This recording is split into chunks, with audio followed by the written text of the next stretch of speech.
एक जंगल में एक सुनहरी चिड़िया अपने परिवार के साथ रहती थी। वह मीठे गीत गाती तो उसकी चोंच से चमकदार मोती गिरते थे। एक दिन एक भेलिए ने उसे पकड़कर अपने घर ले गया। भेलिए ने उसे सोने के पिंजरे में बंद कर दिया। वह उसे अच्छे से दाना पानी देता, लेकिन वह चिड़िया दुखी रहती क्योंकि चिड़िया स्वतंत्र जीवन जीना चाहती थी।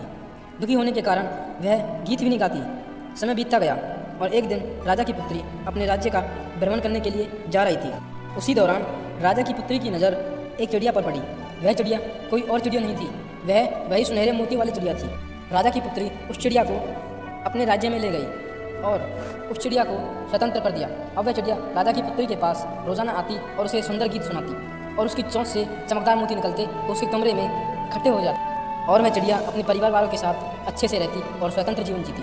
मित्रों, जीवन में दयालु होना बहुत लाभदायक होता है। राजा की पुत्री की तरह पुराने समय की बात है। किसी गांव में एक मुर्गा और उसके साथी रहते थे।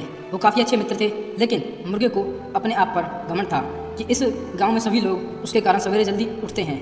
उसने सोचा कि मैं एक दिन आवाज़ नहीं लगाऊंगा और सभी लोग लेट उठेंगे। फिर धीरे धीरे दिन ढलने लगा और रात हो गई और ऐसा ही करते करते धीरे धीरे सवेरे होने लगा। सूर्य अपने प्रकाश बिखेरने लगा। सभी जीव जंतु उठ गए और लोग भी अपने काम पर जाने लगे और आसमान में पक्षी चहचहाने लगे। जब मुर्गा उठा तो उसने देखा कि आसमान में पक्षी चहचहा रहे हैं और गांव के सभी लोग अपने काम पर जा रहे हैं और उस मुर्गे को अपने ऊपर जो घमंड था वो टूट गया कि उसके होने न होने से गांव पर कोई प्रभाव नहीं पड़ता।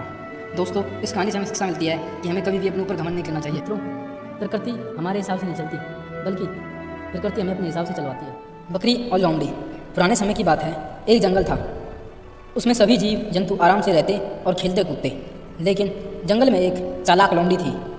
एक दिन वह लोमड़ी अपने शिकार का पीछा करते करते एक कुएं के पास पहुंची और कुएं की तरफ जाकर कुएं में देखने लगी और देखते ही देखते उसका पैर कुएं में फिसल गया। वह लोमड़ी कुएं में गिर पड़ी। वह मदद के लिए चिल्लाने लगी और कुछ समय बाद शांत हो गई। ऐसा करते करते कुछ समय बाद वहाँ से एक बकरी गुजर रही थी।